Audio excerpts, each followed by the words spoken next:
कशा आहात मुलांनो? अभ्यास करतायत ना? करायलाच पाहिजे.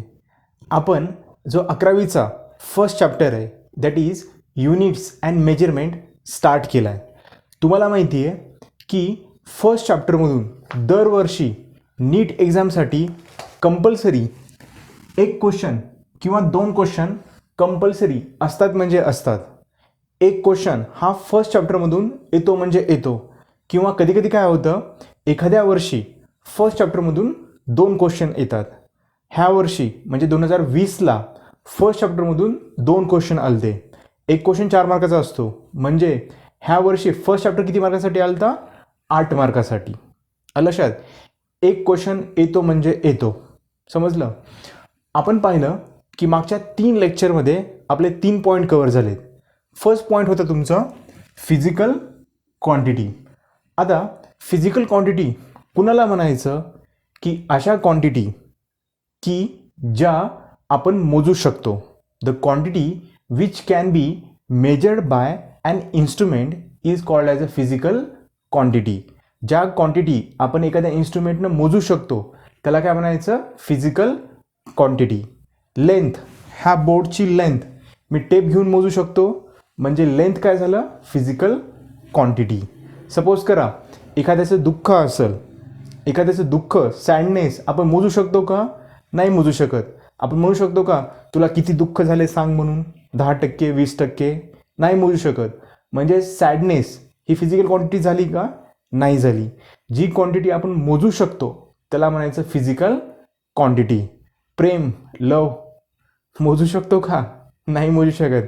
जर एखाद्यावरचं प्रेम जर कळालं असतं, मोजता आलं असतं, तर पोरांनी धोके खाल्ले नसते. लक्षात? लव हे काय झालं? नॉन फिजिकल क्वांटिटी, कारण प्रेम ही गोष्ट मोजता येत नसते. त्यानंतर पाहिलं आपण फिजिकल क्वांटिटीचे टाईप्स. फिजिकल क्वांटिटीचे 3 टाईप्स आहेत. फर्स्ट आहे फंडामेंटल फिजिकल क्वांटिटी. त्यानंतर सेकंड आहे डिराइव्ड फिजिकल क्वांटिटी. आणि थर्ड आहे supplementary physical quantity. Fundamental physical quantity total किती आहेत? 7. डिराइव्ड फिजिकल क्वांटिटी खूप साऱ्या आहेत, नंबर ऑफ आहेत. आणि सप्लिमेंटरी फिजिकल क्वांटिटी ह्या 2 आहेत. एक आहे प्लेन अँगल आणि दुसरी आहे सॉलिड अँगल. आपण नंतर पाहिलं सिस्टीम्स ऑफ युनिट्स. युनिट्सचे सिस्टीम्स. टोटल युनिटचे सिस्टीम्स हे 4 आहेत. एक आहे CGS, दुसरं आहे MKS, तिसरं आहे FPS आणि चौथं आहे SI. लक्षात, सिस्टीम ऑफ युनिट्स 4 आहेत. CGS, MKS, FPS आणि SI. पूर्ण जगामध्ये एकच सिस्टीम ऑफ युनिट्स यूज केलं जातं, ते म्हणजे SI सिस्टीम्स. नंतर पाहिलं आपण पॉवर ऑफ 10, 10चा घातांक. लक्षात, ह्यामध्ये आपण पाहिलं की जर हा डेसिमल पॉईंट असेल आणि हा पॉईंट जर मला लेफ्ट साईडला सरकवायचा असेल, हा जर डेसिमल पॉईंट मला जर लेफ्ट साईडला सरकवायचा असेल, मी जेवढ्या घरांनी सरकवल तेवढ्या घरांनी मी 10⁻⁴ लिहिणार. लक्षात, हा पॉईंट जर मला लेफ्ट साईडला सरकवायचा असेल तर जेवढ्या घरांनी मी सरकवल तेवढ्या घराचं मी काय लिहिणार? 10⁻⁴ इंटूमध्ये. हा डेसिमल पॉईंट जर मला राईट साईडला सरकवायचा असेल, हा डेसिमल पॉईंट जर मी राईट साईडला सरकवला असेल, मी जेवढ्या घरांनी राईट साईडला सरकवल तेवढं मी काय लिहिणार? 10⁻⁻ लिहिणार इंटू 10⁻⁻ लिहिणार. सपोज मी 2 घरांनी पुढे सरकवला तर मी काय लिहिणार? 10⁻². जर मी 3 घरांनी पुढे सरकवला राईट साईडला तर मी काय लिहिणार? 10⁻³ हे 3 पॉईंट, हा पॉईंट मी फर्स्ट लेक्चरमध्ये कव्हर केला. सिस्टीम ऑफ युनिट हा पॉईंट मी सेकंड लेक्चरमध्ये कव्हर केला. पॉवर ऑफ 10 हा पॉईंट मी थर्ड लेक्चरमध्ये कव्हर केला. युनिट्स अँड डायमेन्शनचे 3 लेक्चर्स झालेत. फर्स्ट लेक्चरमध्ये फिजिकल क्वांटिटी कव्हर केलं, सेकंड लेक्चरमध्ये सिस्टीम ऑफ युनिट कव्हर केलं, थर्ड लेक्चरमध्ये पॉवर ऑफ 10 कव्हर केलं. ह्या 4थ्या लेक्चरमध्ये मी तुम्हाला नवीन पॉईंट स्टार्ट करणार आहे, दॅट इज डायमेन्शन्स. आजच्या लेक्चरमध्ये डायमेन्शन्स हा पॉईंट मी पूर्ण कव्हर करेल. टोटल 37 फिजिकल क्वांटिटीचे डायमेन्शन्स, किती? टोटल 37 फिजिकल क्वांटिटीचे डायमेन्शन मी तुम्हाला काढून देईल. लक्षात, फिजिकल क्वांटिटी म्हणजे अशा क्वांटिटी ज्या मी मोजू शकतो. लेंथ असेल, मास असेल, टेम्परेचर असेल, करंट असेल, ल्युमिनस इंटेन्सिटी असेल, अशा 37 फिजिकल क्वांटिटीचे डायमेन्शन तुम्हाला मी आज काढून देईल. त्या 37 पैकी दरवर्षी एक क्वांटिटी तुम्हाला कंपल्सरी नीटमध्ये विचारणार म्हणजे विचारणार. तुम्ही मागचे 32 वर्षाचे पेपर काढून बघा, ह्या 37 क्वांटिटीपैकी एक क्वांटिटी येणार म्हणजे येणार. ठीक आहे. आजच्या लेक्चरमध्ये मी तुम्हाला फक्त डायमेन्शन्स कव्हर करेल आणि ह्याच्यानंतर जे 5वं लेक्चर असेल त्या 5व्या लेक्चरमध्ये मी डायमेन्शनल ॲनालिसिस घेईल, किंवा जे मी डायमेन्शन्स काढतो त्याचा यूज कुठं आहे फिजिक्समध्ये हे तुम्हाला मी 5व्या लेक्चरमध्ये सांगेल. आजच्या लेक्चरचा नवीन पॉईंट टाका, डायमेन्शन्स. आजच्या लेक्चरचा नवीन पॉईंट लिहा, डायमेन्शन्स. आजच्या लेक्चरमध्ये फक्त डायमेन्शन्स कसे काढायचे एखाद्या फिजिकल क्वांटिटीचे हे पाहणार आहेत.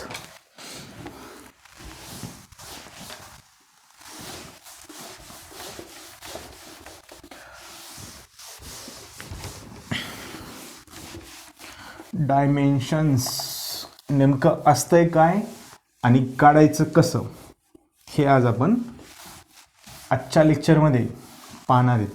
आजचं लेक्चर 1 तासाचं होईल, 2 तासाचं होईल किंवा 3 तासाचं होईल. जोपर्यंत मी 37 क्वांटिटीचे डायमेन्शन्स काढणार नाही तोपर्यंत लेक्चर स्टॉप होणार नाही. ज्यांना लेक्चर पाहायचं असेल ते पाहू शकतात, ज्यांना नाही पाहायचं असेल ते नाही पाहू शकत.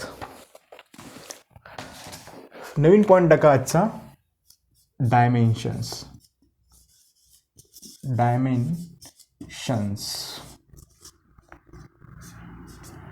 डायमेन्शन्स सगळ्यात अगोदर मी डायमेन्शन म्हणजे असतं काय किंवा डायमेन्शनची डेफिनेशन सांगेल. सर्वात अगोदर डेफिनेशन लिहून घ्या. Dimensions of physical quantities. Dimensions of physical quantities. Dimensions of physical quantities are the power.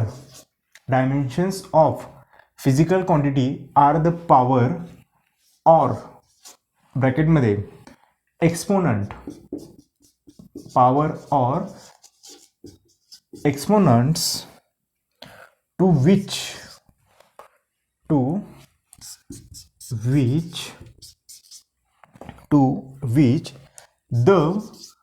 fundamental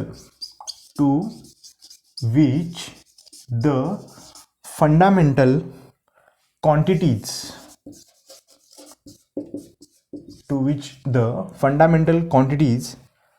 are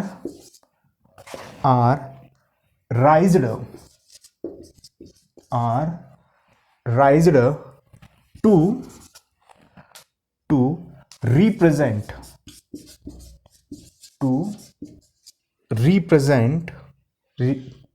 to represent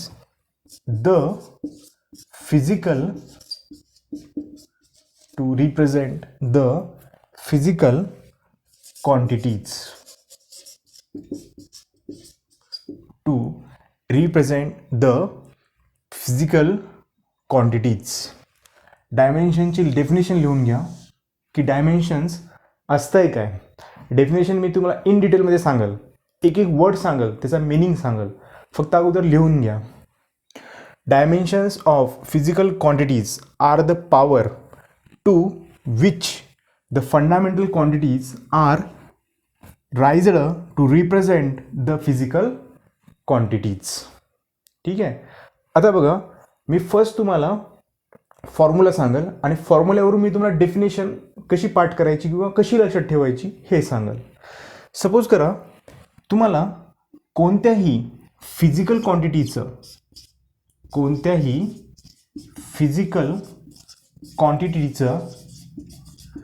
जर डायमेन्शन्स काढायचं असेल, कोणत्याही फिजिकल क्वांटिटीचं ज्यावेळेस तुम्ही डायमेन्शन्स काढतात त्याला कसं लिहायचं?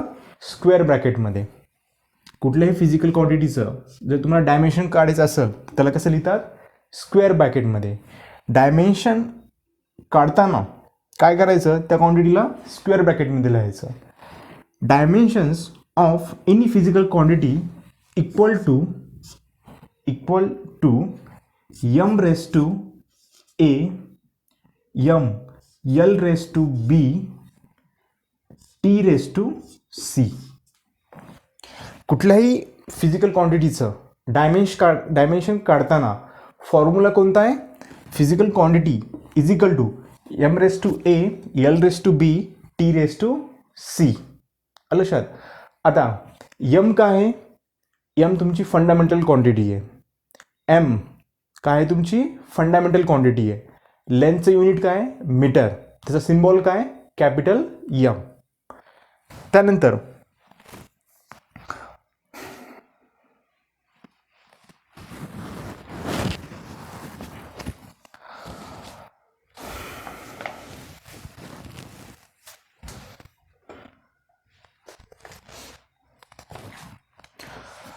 आता बघा, कुठल्याही फिजिकल क्वांटिटीचं डायमेन्शन हे कसं काढलं जातं? Physical quantity is equal to m raise to a l raise to b t raise to c. ठीक आहे. m काय आहे बघा. आता m हे असतं मास. m म्हणजे काय असतं? मास. त्यानंतर l कॅपिटल l असतं लेंथ. ठीक आहे. त्यानंतर कॅपिटल T असतं टाईम. लक्षात. एमचा पॉवर ए आहे, एलचा पॉवर बी आहे, टीचा पॉवर सी आहे.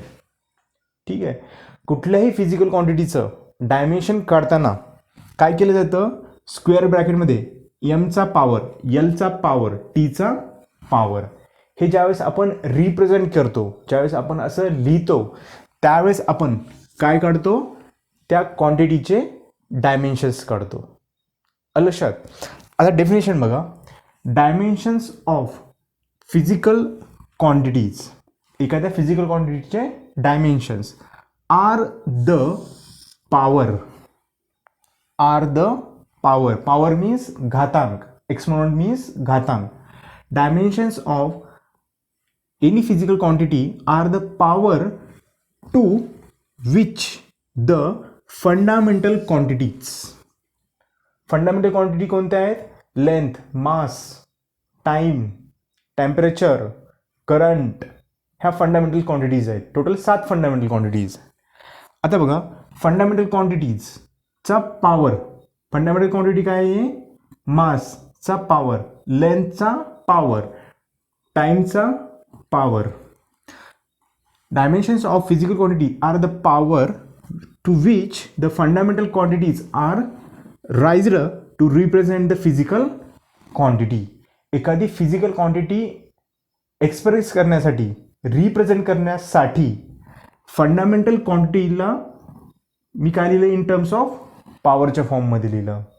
एखादी फिजिकल क्वांटिटी रिप्रेझेंट करण्यासाठी मी फंडामेंटल क्वांटिटीला कसं रिप्रेझेंट केलं? पॉवरच्या टर्ममध्ये. ज्यावेळेस मी असं रिप्रेझेंट करल त्यावेळेस काय काढेल मी? त्या क्वांटिटीचे डायमेन्शन्स. लक्षात. डायमेन्शनचा आणखी एक फॉर्म्युला आहे, तो एक लिहून घ्या. 2 फॉर्म्युले आहेत डायमेन्शन काढण्याचे. तर 2 फॉर्म्युले लक्षात ठेवायचे आणि कुठल्याही क्वांटिटीचं डायमेन्शन काढायचं. आणि मी सगळ्या फिजिकल क्वांटिटीचे डायमेन्शन काढून दाखवल, त्यामुळे टेन्शन घ्यायचं नाही, बिंदास्त राहायचं. 37 फिजिकल क्वांटिटीचे मी डायमेन्शन काढून दाखवल मी आज तुम्हाला. त्या 37 पैकी एक क्वांटिटी तुम्हाला एक्झाममध्ये, नीटमध्ये, जेईमध्ये, कुठल्याही एक्झाममध्ये येणार म्हणजे येणार. डायमेन्शन्स फिजिकल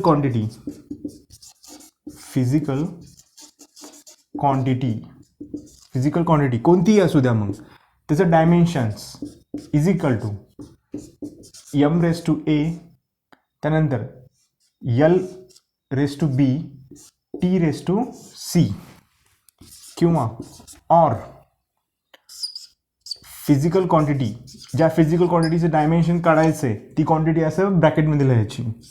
फिजिकल क्वांटिटीज कोणतीही असू द्या मग इज इक्वल टू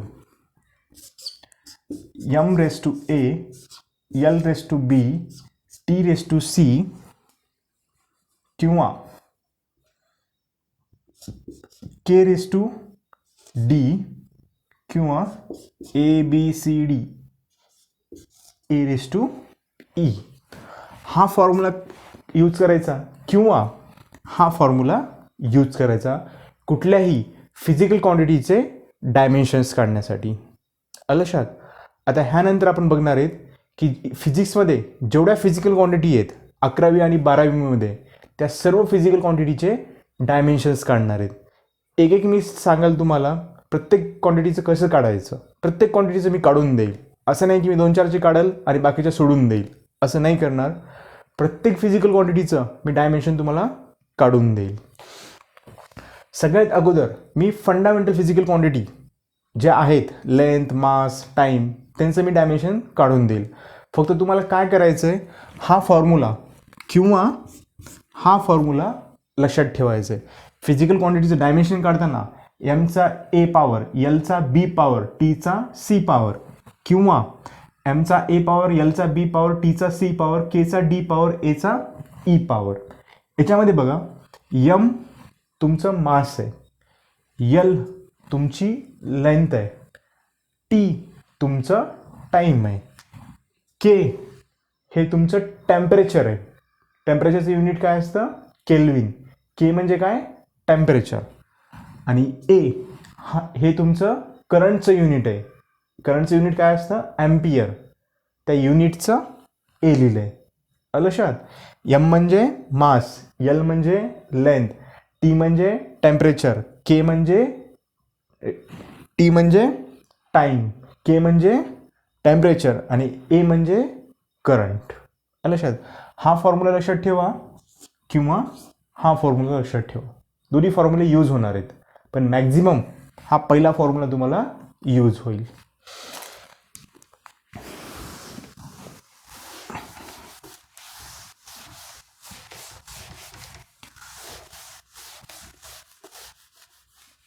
मी एक फॉर्म्युला लिहून ठेवतो वरी, म्हणजे तुम्हाला कन्फ्यूज नाही होणार.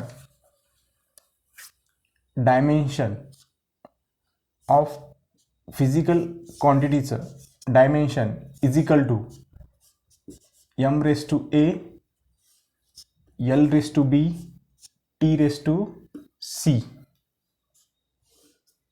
लक्षात. हा झाला तुमचा बेसिक फॉर्म्युला. एनी फिजिकल क्वांटिटीचं dimension M raise to A, L raise to B, T raise to C. आता मी एक एक फिजिकल क्वांटिटीचं डायमेन्शन्स काढत जाईल. पहिली क्वांटिटी लिहा आता लेंथ. पहिली क्वांटिटी लिहा आता लेंथ. Length क्वांटिटीचं dimension. आता बघा, लेंथ क्वांटिटीचं डायमेन्शन काढताना कसं काढणार मी, ज्या क्वांटिटीचं डायमेन्शन्स काढायचं आहे त्याला मी ब्रॅकेटमध्ये लिहिलं length is equal to, length is equal to. आता बघा, लेंथ काढताना लेंथचा आणि मासचा काही संबंध असतो का.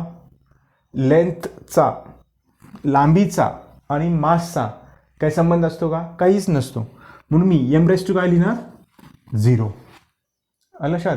लेंथचा आणि मासचा काही संबंध असतो का, नसतो, म्हणून काय लिहिलं, एम रेस टू 0.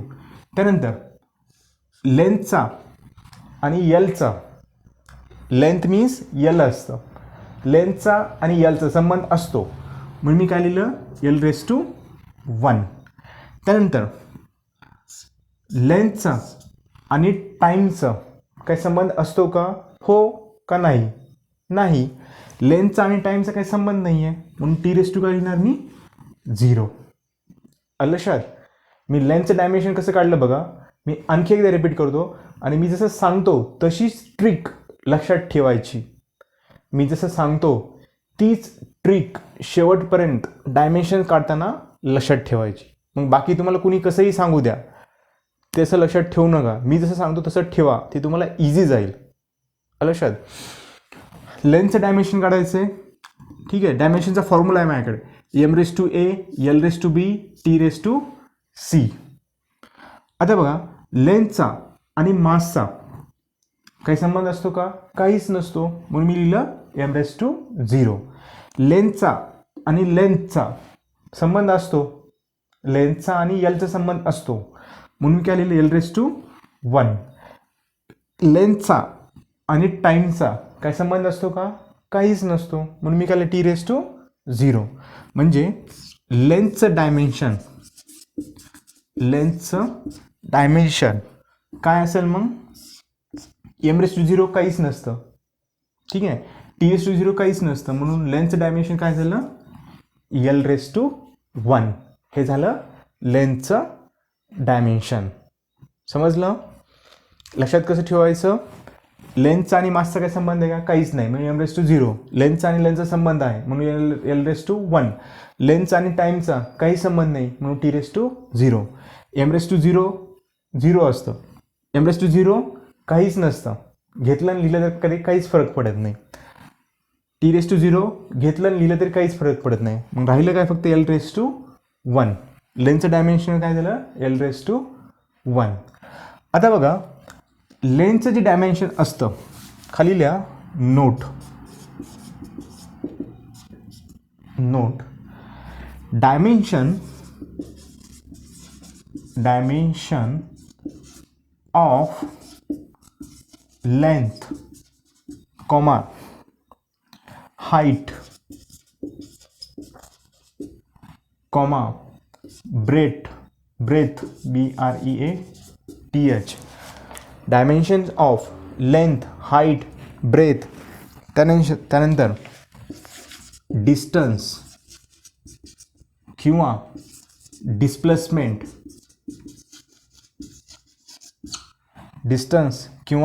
डिस्प्लेसमेंट, त्यानंतर arc, radius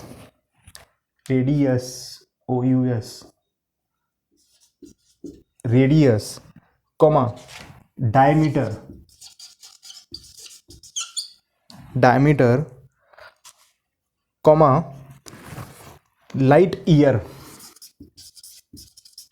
light year are same.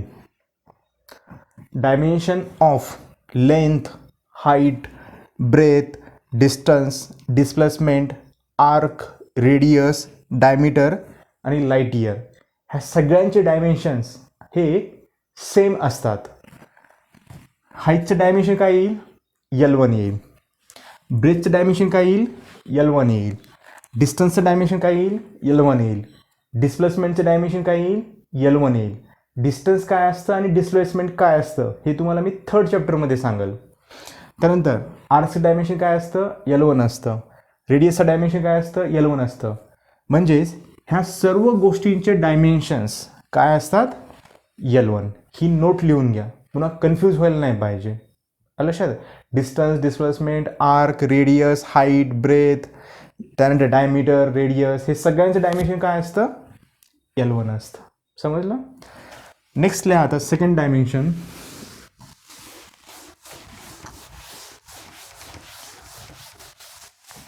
Second dimension लिहा आता मास.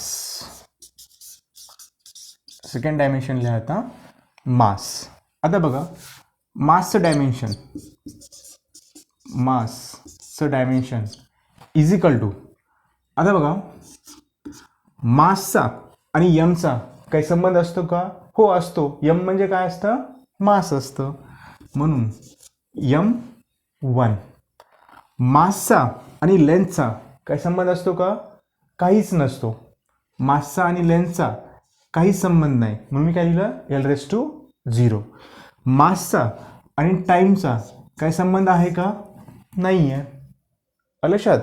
मासचा आणि एमचा काही संबंध आहे का? हो आहे. म्हणून मी काय लिहिलं? m⁻1. मासचा आणि लेंथचा काही संबंध आहे का? काहीच नाही आहे, म्हणून l⁻0. मासचा आणि टाईमचा काही संबंध आहे का? काहीच नाही आहे, म्हणून t⁻0. ह्यालाच मी कसं लिहू शकतो? m⁻1 dimension of mass is equal to m⁻1. हे झालं तुमचं सेकंड डायमेन्शन. आता बघूत आपण, आणि तुम्हाला माहिती मासचं युनिट काय असतं? मासचं युनिट किलोग्रॅम. मासचं युनिट काय असतं? किलोग्रॅम. लेंथचं युनिट काय असतं? मीटर. जे राहिलं होतं मग अशी त्याच्या खाली लिहा unit of length is equal to metre, किंवा असा ॲरो करा unit of length is equal to metre. आता आपण थर्ड डायमेन्शन काढूत. हे सेकंड होतं. आता आपण थर्ड डायमेन्शन काढूत. तिसरं लिहा आता थर्ड डायमेन्शन. आता काढणार आहे मी आता टाईमचं डायमेन्शन. कुणाचं डायमेन्शन काढणार आहे मी? टाईमचं. आता बघा, ज्याचं डायमेन्शन काढायचं आहे त्याला स्क्वेअर ब्रॅकेटमध्ये लिहायचं. इक्वल टू स्क्वेअर ब्रॅकेटमध्ये टाईमचा आणि मासचा काही संबंध आहे का? काहीच नाही आहे, म्हणून m⁻0. टाईमचा आणि लेंथचा काही संबंध आहे का? काहीच नाही आहे, म्हणून l⁻0. टाईमचा आणि टीचा काही संबंध आहे का? हो आहे ना, टी म्हणजे टाईमच आहे ना, म्हणून मी काय लिहिलं? t⁻1. लक्षात, टाईमचं डायमेन्शन काय झालं? म्हणून टाईमचं डायमेन्शन काय लिहिलं मी? m⁻0 काहीच नसतं, 1 कन्सिडर करायचं. t⁻1 हे झालं टाईमचं डायमेन्शन. m⁻0 आणि l⁻0 हे 1 कन्सिडर करायचं. लिहिलं नाही लिहिलं तर काहीच फरक पडत नाही. तुम्हाला असं लिहायचं असेल तर असं लिहा, असं लिहायचं असेल तर असं लिहा, कुठलंही लिहू शकतात तुम्ही. ठीक आहे. त्यानंतर टाईमचं युनिट काय असतं? Unit of a time is second. टाईमचं युनिट काय असतं? सेकंद. टाईमचं युनिट हे आवर्स, त्यानंतर मिनिट असं काही नसतं. टाईमचं युनिट काय आहे? सेकंद. टाईमचं SI युनिट काय आहे? सेकंद. हे झालं तिसरं डायमेन्शन टाईमचं. आता लिहा चौथं, फोर्थ डायमेन्शन. आता चौथं डायमेन्शन काढेल मी आता एरियाचं. मी चौथं डायमेन्शन कुणाचं काढेल आता? एरिया. बेसिकली आपण कोणकोणते डायमेन्शन काढले? लेंथचं काढलं जे L1 आलं, मासचं काढलं जे m1 आलं, आणि टाईमचं काढलं जे t1 आलं. आता इथून पुढे जे मी डायमेन्शन्स काढेल ते व्यवस्थित लक्ष देऊन ऐका, कारण इथून पुढचे सगळे डायमेन्शन महत्त्वाचे आहेत. आणि इथून पुढचे सगळे डायमेन्शन हे एक्झाममध्ये येऊन गेलेले आहेत. जे आलेले आहेत मी ते तुम्हाला सांगाल की कुठल्या वर्षी नीटच्या एक्झाममध्ये ते आले होते किंवा JEEच्या एक्झाममध्ये ते आले होते. ठीक आहे. आता बघा एरियाचं डायमेन्शन. सगळ्यात अगोदर बघा एरियाचा फॉर्म्युला लिहायचा. एरियाचा फॉर्म्युला लिहायचा. तुम्हाला माहिती आहे area is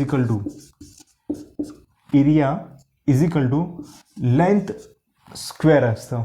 area is equal to काय असतं? लेंथ स्क्वेअर, किंवा आपण असं लिहितो L × L. एरियाचा फॉर्म्युला काय? Length square. सपोज हा स्क्वेअर आहे, ह्या स्क्वेअरची लेंथ काय आहे? L आहे. मग ह्या स्क्वेअरचा एरिया कसा काढला जातो? L² ठीक आहे. किंवा सपोज करा हा रेक्टँग्युलर आहे. रेक्टँग्युलर, ही रेक्टँग्युलरची काय आहे? ही आहे रेक्टँग्युलरची विड्थ आणि ही आहे रेक्टँग्युलरची लेंथ. मग ह्या रेक्टँग्युलरचा एरिया कसा काढला जातो? L × breadth. ठीक आहे. L × L लिहा किंवा L × ब्रेथ लिहा, कुठलाही फॉर्म्युला यूज करा. एरियाचा स्क्वेअरचा एरिया काढायचा असेल तर L², रेक्टँग्युलरचा एरिया काढायचा असेल तर काय असेल? L × B. लक्षात. जर तुम्हाला हा फॉर्म्युला माहीत नसेल किंवा लक्षात येत नसेल तर माझे जे बेसिकचे लेक्चर्स आहेत ते बेसिकचे लेक्चर तुम्ही एकदा पहा. त्यामध्ये मी सर्व बेसिकचे फॉर्म्युले तुम्हाला, एरियाचे सर्व बेसिकचे फॉर्म्युले तुम्हाला मी लिहून दिलेत. ते लेक्चर तुम्ही पाहू शकता. आता बघा, मला एरियाचं डायमेन्शन काढायचं आहे. मग एरियाचं डायमेन्शन काढताना मी कसं काढणार बघा, एरियाचं डायमेन्शन. आता बघा, लेंथचं डायमेन्शन काय आहे, एल इंटू एल आहे किंवा एल इंटू बी आहे. मला माहिती आहे लेंथचं डायमेन्शन काय असतं, L1. लेंथचं डायमेन्शन काय असतं, L1 इंटू ह्या लेंथचं डायमेन्शन काय आहे, L1. लक्षात. एरियाचं डायमेन्शन काढताना एरियाचा फॉर्म्युला लिहायचा. एरियाचा फॉर्म्युला काय, एल स्क्वेअर किंवा एल इंटू ए एल किंवा एल इंटू बी. एलचं डायमेन्शन काय, L1. एलचं डायमेन्शन काय, L1. L means length. लेंथचं डायमेन्शन माहिती आहे तुम्हाला, मगाशी काढलं आहे L1. आता बघा, इक्वल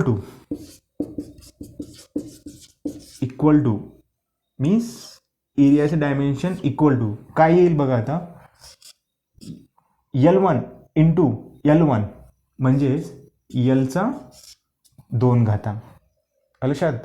गुणाकारामध्ये घातांकाची काय होत असते, बेरीज. गुणाकारामध्ये घातांकाची काय होत असते, बेरीज. म्हणून काय लिहिलं, एलचा स्क्वेअर. लक्षात. हे झालं तुमचं एरियाचं डायमेन्शन. तुम्हाला माहिती आहे एरियाचं युनिट काय असतं, एरियाचं युनिट काय असतं, एरियाचं युनिट मीटर स्क्वेअर. एरियाचं युनिट काय असतं, मीटर. लेंथ कशामध्ये मोजतात, मीटरमध्ये. इंटू लेंथ कशामध्ये मोजतात, मीटरमध्ये. म्हणून एरियाचं युनिट काय झालं, मीटर स्क्वेअर.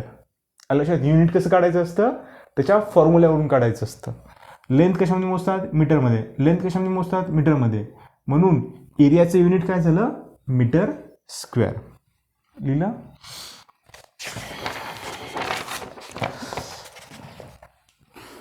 नेक्स्ट बघूत आता आपण डायमेन्शन ऑफ. 5वं डायमेन्शन काढायचं आता. Dimension of volume. Dimension of volume. वॉल्यूमचं डायमेन्शन काढायचं आहे. फॉर्म्युला माहिती आहे मला, volume is equal to length cube. एखाद्या गोष्टीचं तुम्हाला जर वॉल्यूम काढा म्हटलं, सपोज करा हा क्यूब आहे, ह्या क्यूबचं तुम्हाला वॉल्यूम काढा म्हटलं तर वॉल्यूमचं काय फॉर्म्युला येतो, लेंथ क्यूब. ही जी लेंथ असते त्या लेंथचं क्यूब केलं की आपल्याला काय भेटतं, त्या क्यूबचं वॉल्यूम भेटतं. वॉल्यूमचं फॉर्म्युला काय, volume is equal to length cube. मग ह्या लेंथला मी कसं लिहू शकतो, L into L into L. एल क्यूबला मी कसं लिहू शकतो, L into L into L. आता मला काय काढायचं आहे, वॉल्यूमचं डायमेन्शन. वॉल्यूमचं डायमेन्शन. एल म्हणजे लेंथ आहे. लेंथचं डायमेन्शन काय असतं, L1 इंटू ही पण लेंथ आहे, लेंथचं डायमेन्शन काय असतं, L1. त्यानंतर ही पण लेंथ आहे, लेंथचं डायमेन्शन काय असतं, L1.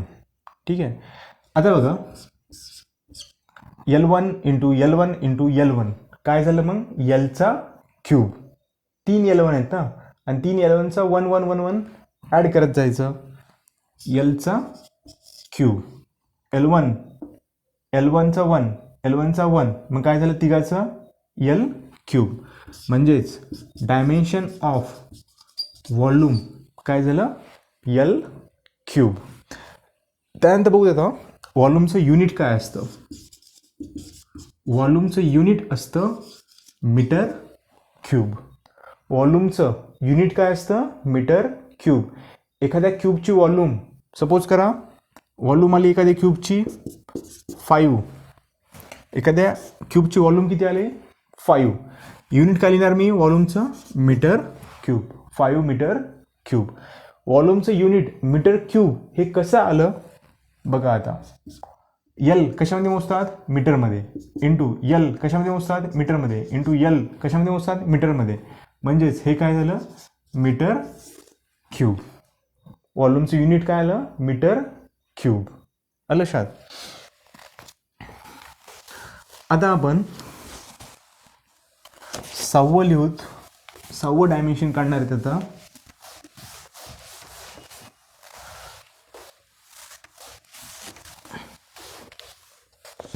डायमेन्शनचा हा बेसिक फॉर्म्युला आहे.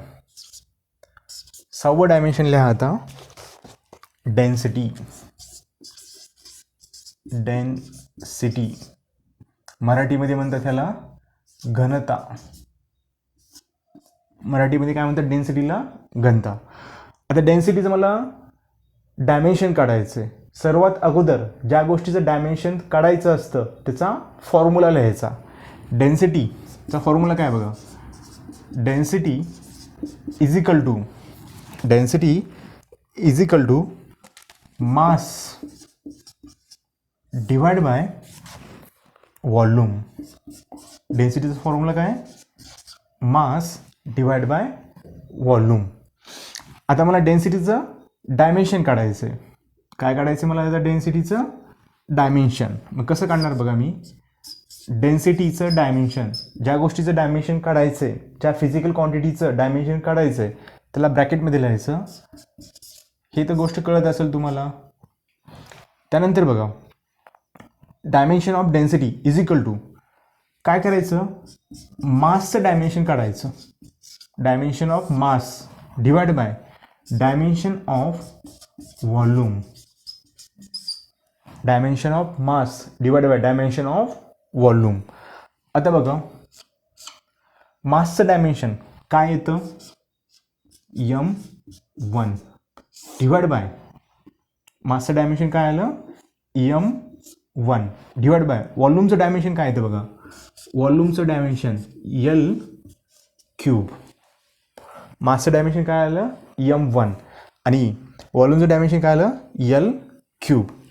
म्हणजेच dimension of density is equal to dimension of density, short फॉर्ममध्ये लिहिलं मी. Dimension of density is equal to, आता बघा मी कसं लिहितो, dimension of density is equal to m1ला m1 लिहिलं मी, ठीक आहे. m1ला m1 लिहिलं. आता हे जे l क्यूब आहे, हे l क्यूब ज्यावेळेस वरती जातं, हे l क्यूब ज्यावेळेस वरी जातं त्यावेळेस काय होतं, l⁻⁻³ लक्षात. काय केलं मी, हे ज्यावेळेस l क्यूब वरती जातं त्यावेळेस काय होतं, मायनस होतं, l⁻³